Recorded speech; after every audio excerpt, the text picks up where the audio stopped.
Hello friends.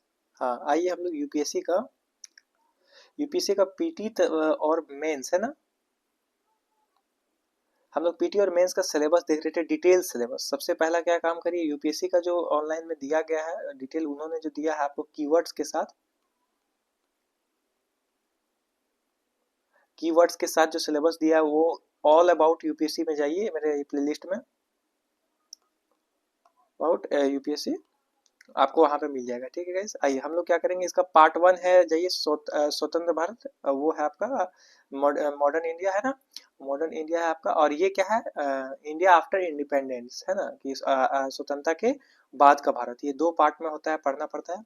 और मैं इसका सबका प्लेलिस्ट है बना हुआ, आप वहां जाइए, वहां देखिए आप सारी चीजों को। पीवाईक्यू के प्लेलिस्ट में जाइए, आपको सारे पीवाईक्यूज देख लेंगे 1995 से 2025 तक, आपको एक भी मिस नहीं करना, सब का सब देखना, और प्रत्येक का नोट्स बनाते हुए चलना है टॉपिक वाइज। ठीक है, डिटेल एक्सप्लेनेशन उसमें आपको मिलेगा। अभी हम लोग क्या करेंगे, आजादी के बाद का भारत का जो सिलेबस है मेंस और पीटी दोनों के दृष्टिकोण से, उसको हम लोग देखेंगे। यहाँ समझिए, पहला टॉपिक क्या है, राज्यों का पुनर्गठन। आपको कोई समझ नहीं आया टॉपिक तो आप कमेंट करिए। राज्यों का पुनर्गठन, और हम लोग बेसिकली क्या करेंगे कि पीवाईक्यू के बाद सारे को एनसीईआरटी और आपको स्पेक्ट्रम जैसे कुछ किताबें हैं और कुछ बेहतरीन किताबें, वो मैं आपको खुद यहाँ यूट्यूब में आपको पढ़ा दूंगा। ठीक है, तो आप ये क्या करिए, आप मेरे साथ लगे रहिए बस। ठीक है, चीजों को जो आ रहा है बस उसको कंप्लीट करते जाइए डेली बाय डेली। ठीक है, आइए देखिए, राज्यों का पुनर्गठन। क्या राज्यों का पुनर्गठन आप समझ रहे हैं, कई राज्य अपने अलग अलग क्षेत्रीय आपको ये बटे हुए थे, और बाद में उनको पुनर्गठन किया गया सभी को। हाँ, इसमें किसका योगदान था आप लोग कमेंट करिए, है ना। राज्य गठन से संबंधित संवैधानिक प्रावधान, आपको थोड़ा सा कॉन्स्टिट्यूशनल फ्रेमवर्क पढ़ना पड़ेगा कि क्या है राज्य गठन के क्षेत्र में। ठीक है, विलय की ओर ले जाने वाला कारक, कि विलय क्यों हो गया भारत में, सारे रियासतों का क्या हो गया, विलय होने लगा है ना, इनके कारण क्या क्या थे, कारक क्या क्या थे, किन किन की भूमिकाएं थी। आपको व्यक्तित्व तो भी सारे लिखते चलना है जब आप पढ़ेंगे तो। देशी रियासतों का विलय, ये पढ़ना है आपको, देशी रियासतों का विलय है ना, कि कौन कौन से देशी रियासतों को विलय करने में कठिनाइयां आई, कौन कौन सरलता से आ गए, और कितने रियासत मिलके आपका हमारा देश बना, ये सब हम लोग उसमें पढ़ेंगे। ठीक है, फ्रांस और पुर्तगालियों के अधीन राज्यों का विलय है ना, ये भी हम लोग पढ़ेंगे। सिक्किम का विलय हुआ, सिक्किम का हमारे है ना विलय हो गया। शरणार्थियों का पुनर्वास हुआ। ठीक है, शरणार्थी जो हमारे यहाँ थे उनका पुनर्वास हो गया, तो इनको हम लोग देखेंगे, टॉपिक वाइज देखेंगे कि किन किन देशों के शरणार्थी हमारे देश में रहते हैं। आज भी हमारे देश में कुछ शरणार्थी आते हैं, तो कौन कौन देश वाले शरणार्थी आ सकते हैं, इसके बारे में जो तथ्य है संवैधानिक आपको दिए गए हैं संविधान में, वो चीजों को हम लोग देखेंगे। ठीक है, संघीय संकट पढ़ना है आपको, संघीय संकट ये आपको पढ़ना है। उसके बाद देखिए क्या क्या संकट उस वक्त उभर आ रहे थे आजादी के जस्ट बाद, है ना। क्षेत्रीय आकांक्षाएं, कुछ क्षेत्रों के आकांक्षाएं थी, वे आपको मिलने में कुछ अपने भूमिका बता रहे थे कि हमें मिलने के लिए हमें कुछ कुछ चीजों को चाहिए, तो वो चीज क्या थी, क्या क्या वो चाह रहे थे, वो हमें समझना है। विद्रोह और तनाव, यहाँ देखिए, विद्रोह और तनाव के क्षेत्र, कुछ क्षेत्रों में विद्रोह हुआ, मैंने बताया जैसे जम्मू कश्मीर में विद्रोह हुआ, आपको पता है कहाँ कहाँ विद्रोह हुआ है, वो सब हम लोग पढ़ेंगे। ठीक है, और तनाव है ना, हैदराबाद के निजाम नहीं मिलना चाह रहे थे, तो वो सब हम लोग उसमें पढ़ेंगे। और तनाव के किन किन क्षेत्र थे जहाँ तनाव भी था। समायोजन और राष्ट्रीय एकीकरण, ये चीज समझिए, सबका समायोजन हुआ और राष्ट्रीय एकीकरण का एक जो भूमिका बनने लगी, इसे हम लोग वहां समझेंगे। ठीक है, ये बहुत बेहतरीन सिलेबस है। देखिए दूसरा है भारत में भाषाई क्षेत्रवाद। आपको पता है कि भारत में बहुत सारे भाषाएं बोलने वाले लोग हैं, भाषाई क्षेत्र हैं, कई भाषाएं हैं, है ना, छोटे बड़े बहुत सारे भाषाएं हैं। तो हिंदुस्तानी भाषा को, हिंदुस्तानी भाषा बनाने का एक प्रयास था, जिसको हिंदी और उर्दू को मिला के आपको बनने वाला था, गांधी जी इसके समर्थन में थे, आपको ये पता होगा बातें। तो उस सब विवाद क्या था, भाषाई क्षेत्रवाद क्या है, इसके बारे में समझेंगे। संवैधानिक स्थिति और भाषा नीति, संवैधानिक स्थिति भाषा को लेके क्या है, और भाषाई नीतियां क्या है, ये समझेंगे। भाषा और क्षेत्रवाद, इन दोनों को मिला के पढ़ेंगे, कि क्योंकि अलग अलग क्षेत्रों में अलग अलग भाषाएं बोली जाती है। बंगाल में कुछ बंगाली बोले जाते हैं, है ना, दक्षिण में आपको तेलुगु तमिल है ना, कन्नड़, और फिर हिंदी, अंग्रेजी, मलयालम, उर्दू, फारसी, आपको बहुत पता है हमारे देश में बहुत सारी भाषाएं बोली जाती है। ठीक है, अंग्रेजी। तो हिंदी के उदय के कारण हालिया विवाद क्या है, कुछ करंट अफेयर्स भी हम लोग इसमें ऐड करेंगे कि कुछ, क्योंकि देखिए आजादी के बाद का भारत जो है वो अभी वर्तमान 2025 तक नहीं आ जा रहा है आपका 2025, तो आपको कुछ चीजें की वर्तमान में भी लेके चलना होगा, ठीक है। मेंस का जो यूपीएससी का सिलेबस है और पीटी का, इसमें क्या है कि कुछ करंट अफेयर्स से भी रहता है ये चीजें, क्योंकि देखिए हालिया विवाद भी आपको इसमें पढ़ना पड़ेगा कि हिंदी से, अभी आपने सुना होगा हिंदी के कुछ विरोध हो रहे हैं या फिर कुछ भाषाओं को विरोध हो रहे हैं, तो ये एक आपको एक केस स्टडी के रूप में आपको सामने आ जाएगा, ठीक है। आपका क्या मानना है कि हिंदी क्या हमारे लिए सही है या और कौन भाषाएं हमारे लिए सही होंगी, ये आप ये चीजें कमेंट करिए, क्योंकि देखिए ये चीजों को निर्णय आप ही को लेना है, तो आप ये सब चीजों को बताने का प्रयास अभी से करिए। जनजाति आपके सोच क्या है, आपके विचार क्या है, ये मैं जानना चाहता हूँ। जनजातीय मुद्दा और नीति समेकेन, है ना, समेकेन। तो जनजातीय मुद्दा क्या क्या है और नीति समेकेन क्या है, इसके बारे में हम लोग जानेंगे। आपको पता होगा कि विभिन्न प्रकार की जनजातियां हमारे देश में निवास करती हैं, है ना, उनके लिए क्या मुद्दे हैं, क्या कुछ मुद्दे हैं और नीति क्या है उसके लिए, वो हम लोग पढ़ेंगे। मुद्दे और वर्तमान स्थिति, वर्तमान स्थिति आपको पढ़ना है कि भारत में जनजातियों के लिए क्या क्या आपको संवैधानिक उसके लाभ को दिखाया गया है, उसके प्रोटेक्ट किया गया है, कुछ संवैधानिक कानून है या नहीं, और कुछ मुद्दों को समझना है। नीति समेकन, है ना, नीति को कैसे बनाया गया है, नीतियों के बारे में पढ़ेंगे। आपको मैंने बताया कि महिलाओं का बहुत बड़ा योगदान रहा है भारतीय स्वतंत्रता आंदोलन में, और अब महिलाओं का मुद्दा और महिला आंदोलन का विकास, कि कैसे आजादी के बाद का भारत में भी महिला आंदोलन महिलाओं ने आंदोलन किया और अपने विकास को आगे देखा, है ना। तो ये सब हम लोग पढ़ेंगे इसमें, महिलाओं के बारे में, व्यक्तित्वों को कि कौन कौन महिलाएं उभर कर आई। मुद्दे और चुनौतियां, क्या मुद्दे मुद्दे रहे उस वक्त आजादी के बाद, और चुनौतियां क्या क्या है अभी भी वर्तमान में, क्या चुनौतियां हैं आपको पढ़ेंगे, कि कितनी सीटें उनको मिलनी है, क्या है उसके बारे में ऑल डिटेल हम लोग पढ़ेंगे, ठीक है, कि कौन कौन उभर कर आई। महिला आंदोलन आपको पढ़ना है। महिला आंदोलन आपको पता है, महिलाओं का जो संगठन है बहुत सारे भारत में, उन्होंने बहुत सारे आंदोलन किए हैं, तो वो आंदोलनों को पढ़ेंगे, आप जान पाएंगे। अगर आप महिला है तो आप सुनिए कि कौन कौन महिलाओं ने अपने भारत को आज तक बनाने में योगदान देते आई है, तो उन लोगों का आप नाम हमेशा याद रखिए, उनसे आप मोटिवेट होइए, ठीक है। ये चीजें आपको सीखने के लायक चीज है। और जो है ना, जो समझते हैं महिलाएं कम है, ये आपको जानकर एकदम आश्चर्य होगा कि यहाँ पर देखिए महिलाओं का मुद्दा जो है ये महिला आंदोलन बन के उभरी, और ये जो है इसका विकास होने लगा, और बहुत सारी चीजें देश में ये आपको ला के करके दिखाई, ठीक है, आपको पता होगा।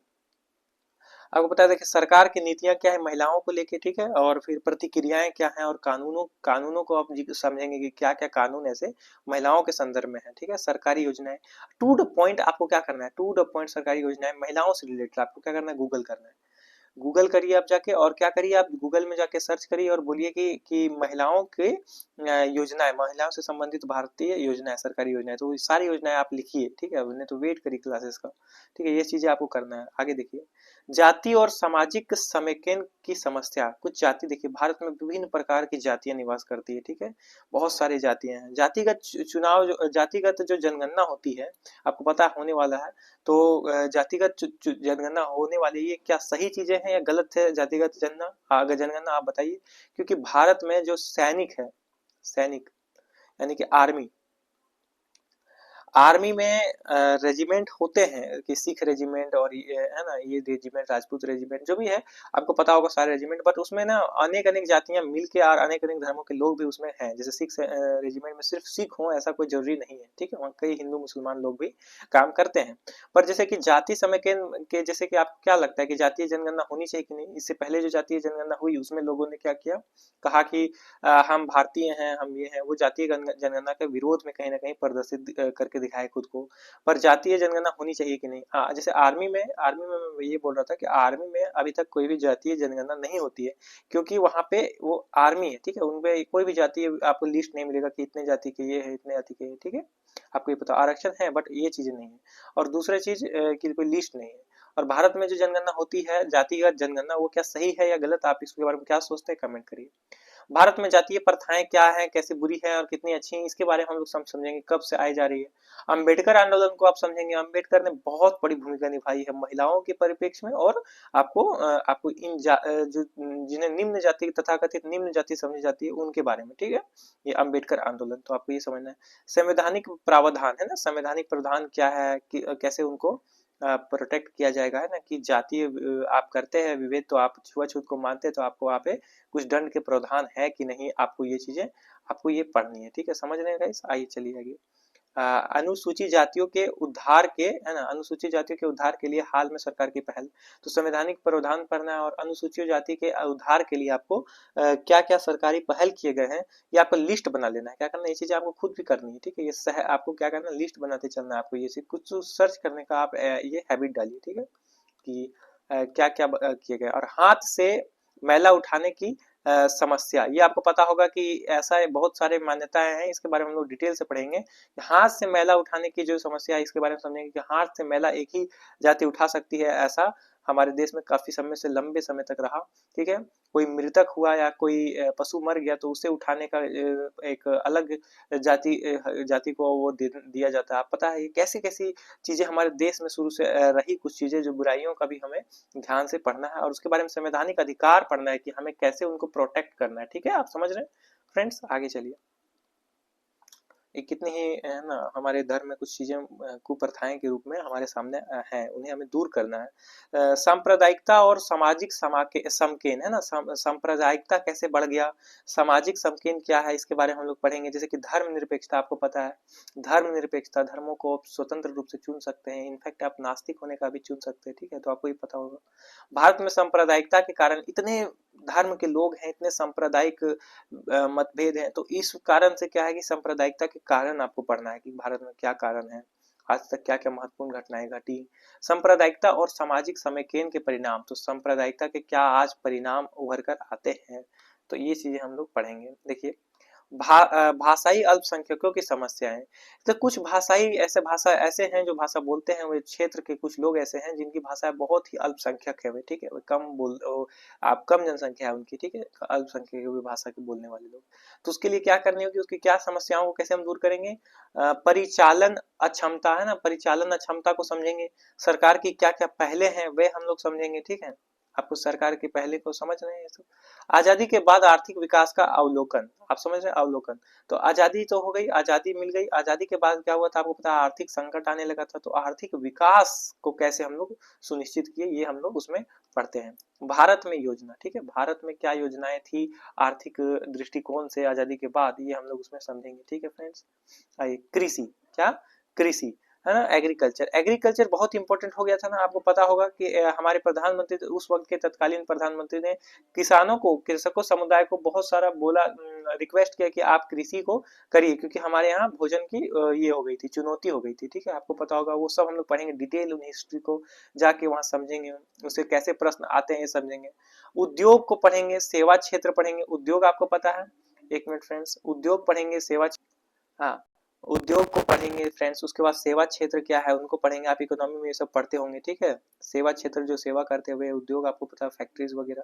भारत में अर्थव्यवस्था के सामने वर्तमान चुनौतियां, आज क्या चुनौतियां हैं ये भी हम लोग को इतिहास के परिप्रेक्ष्य में पढ़ना है कि जो कड़ी आते जा रही है उसको आज क्या चुनौतियां हैं वे पढ़ेंगे।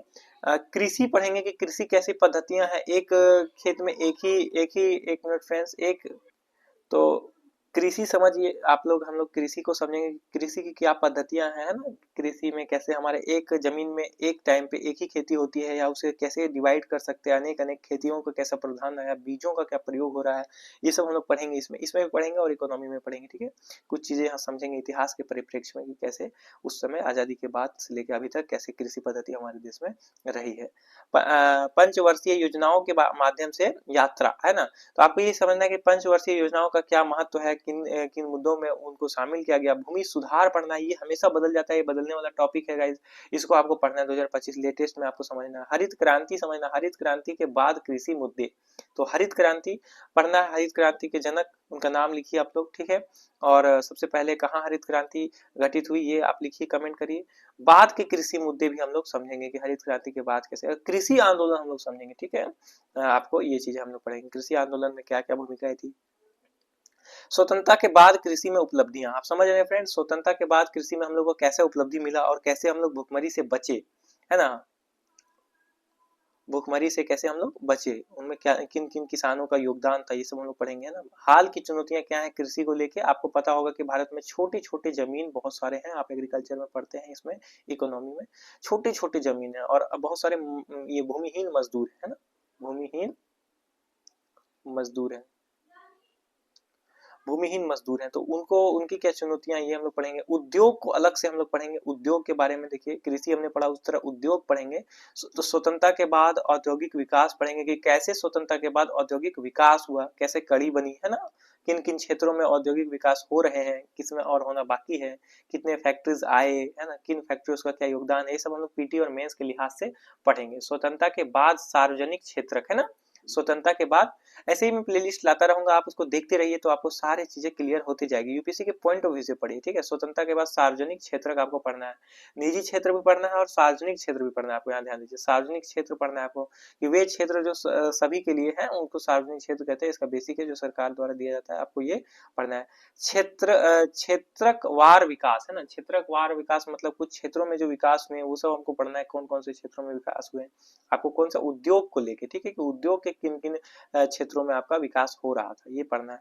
स्वतंत्रता के बाद निजी क्षेत्र का आपको पढ़ना है, तो स्वतंत्रता के बाद जो निजी क्षेत्र उभर के आए, मैंने बताया सार्वजनिक क्षेत्र तो आपको पढ़ना है, ये साथ में कुछ निजी क्षेत्र भी आए औद्योगिकरण में आपको। एक मिनट देखिएगा, इस उद्योगों के संदर्भ में हम लोग पढ़ेंगे, तो वो चीज है यहाँ पे हम लोग ये पढ़ेंगे, निजी क्षेत्र। उसके आजादी के बाद औद्योगिक नीति है ना, क्या नीतियां थी, इसको पढ़ेंगे। मेक इन इंडिया, ये आपको पता होगा, मेक इन इंडिया बहुत बड़ा प्रचलन में चल रहा है। मेक इन इंडिया आप कोशिश करिएगा, आप जो भी सामान खरीदते हैं मेक इन इंडिया खरीदने का कोशिश करिए। अधिकांश चीजें, जैसे आप हाथ से बनी चीजों को खरीदिए, ठीक है। ऊन के, अभी ठंड के समय में आप जो स्वेटर खरीदते हैं, आप देख लीजिए, मेक श्योर करिए कि वो मेक इन इंडिया हो, आप मेक इन इंडिया का चीजें खरीदें, ठीक है, ताकि उससे क्या होगा कि आप इंडिया के इकोनॉमी को ग्रोथ करा पाएंगे। समझ रहे हैं फ्रेंड्स, तो ये सब चीजें हम लोग पढ़ेंगे। उसका नई आर्थिक नीति समझेंगे, ठीक है। ये नई आर्थिक नीति हम लोग इकोनॉमी में पढ़ते हैं और यहाँ पर कुछ ऐतिहासिक परिप्रेक्ष्य में पढ़ते हैं, और हम लोग एक्टिवली एक करेंट अफेयर्स का चीज है, क्योंकि देखिए मेंस में जो लिहाज है, देखिए मेंस और पीटी में जो चीजें हैं, आधुनिक भारत का जो इतिहास है वो एकदम वर्तमान 2025 में आके खत्म हो जाता है। तो कुछ करेंट अफेयर्स जो ऐतिहासिक परिप्रेक्ष्य में हम लोग पढ़ते हैं, करेंट अफेयर्स को लेके हम लोग चलेंगे, ठीक है। नई आर्थिक नीति के प्रभाव क्या हो रहे हैं ये पढ़ेंगे, आपको ये अलग से है ना, इसका सिलेबस है। कुछ किताबें मैं रेफर करूंगा, उसको मैं पढ़ाऊंगा, ठीक है। आप यहाँ देखिए, स्वतंत्रता के बाद विज्ञान और प्रौद्योगिकी, कितने आईआईटी थे है ना स्वतंत्रता के बाद, ये आपको जानना है, ये संख्याएं जाननी है, कितने आपको चिकित्सा के है ना, जहाँ पे ये डॉक्टर्स बनते थे, देश में कितने कुल डॉक्टर्स बनते थे एक ईयर में, है ना, जब नेहरू प्रधानमंत्री बने, और उसके बाद से क्या क्या कहानियां हुई, ये सब हम लोग पढ़ेंगे। आप देख रहे हैं स्वतंत्रता क्या, प्रौद्योगिकी, विज्ञान और प्रौद्योगिकी, ठीक है फ्रेंड्स। आइए कुछ चीजों को और समझते हैं। विज्ञान प्रौद्योगिकी है ना, डेवलपमेंट्स क्या हुई, अंतरिक्ष के क्षेत्र में हमारा क्या हो गया, परमाणु बम के जो विकास क्रम है, इसको भी हम लोग इसमें समझेंगे, सुरक्षा को समझेंगे। ये सब विज्ञान एवं प्रौद्योगिकी जो आप पढ़ते हैं टॉपिक, उसी से रिलेटेड है, तो आप वहां भी पढ़िएगा तो यहाँ आपका कवर हो जाता है। बट क्या है कि इसको हम लोग ऐतिहासिक परिप्रेक्ष्य में पढ़ेंगे, कि तुलना करेंगे कि आजादी से पहले और आजादी के बाद के समय में कैसे कैसे विकास हुआ। समझ रहे, जैसे आजादी 1947 में मिली, 1947, तो थोड़ा सा आप पीछे जाके देखिए कि उस टाइम क्या था, 47 में क्या था, और थोड़ा आगे का टाइम में आप देखिए कि कैसे कैसे क्रम बढ़ता गया, और वर्तमान लाके आपको करेंट अफेयर्स लाना है, ठीक है।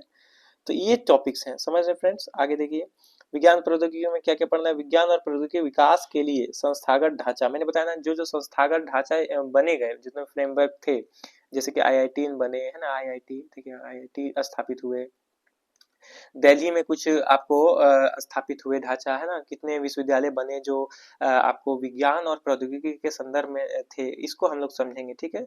सुधार पूर्व अवधि में विज्ञान और प्रौद्योगिकी की कैसे सुधार किए गए, इन चीजों को कैसे डेवलप किया गया, ठीक है।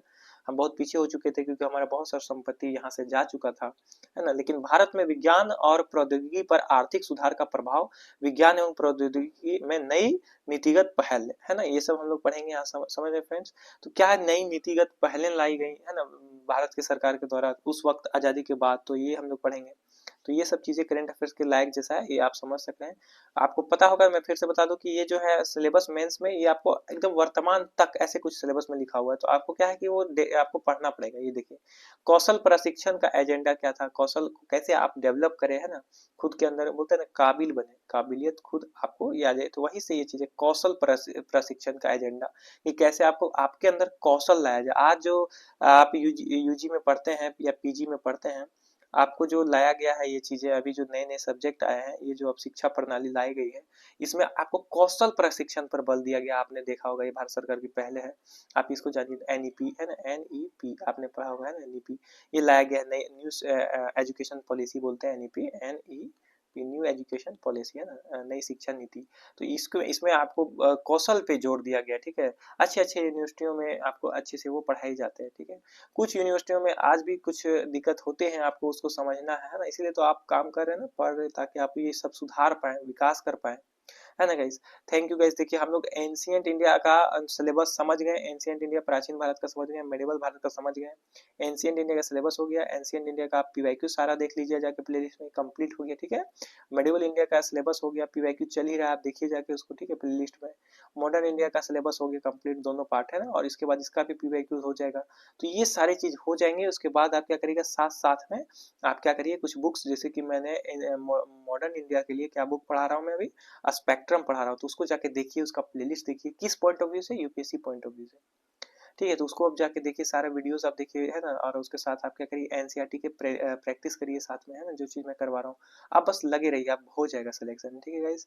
कैसा लग रहा है, क्या कॉन्फिडेंस अब आ रहा है कि नहीं सिलेबस को इस एंगल से समझने के, कि एकदम टॉपिक वाइज, कि इस टॉपिक के अंदर हमें, जैसे कि यूपीएससी ने क्या किया, कीवर्ड्स दे दिए, लेकिन हम लोग क्या किए कि हम उन कीवर्ड्स में क्या किया, अपना हम डिटेल सिलेबस समझे कि हमें उन टॉपिक्स में क्या क्या पढ़ना है, ठीक है। तो इस तरह हम लोग पढ़ेंगे आगे, हम लोग इसको कंप्लीट भी करेंगे, ठीक है यार। इसको एक कोर्स की तरह आप समझिए, इसको हम लोग जल्द से जल्द कंप्लीट करेंगे। Thank you guys.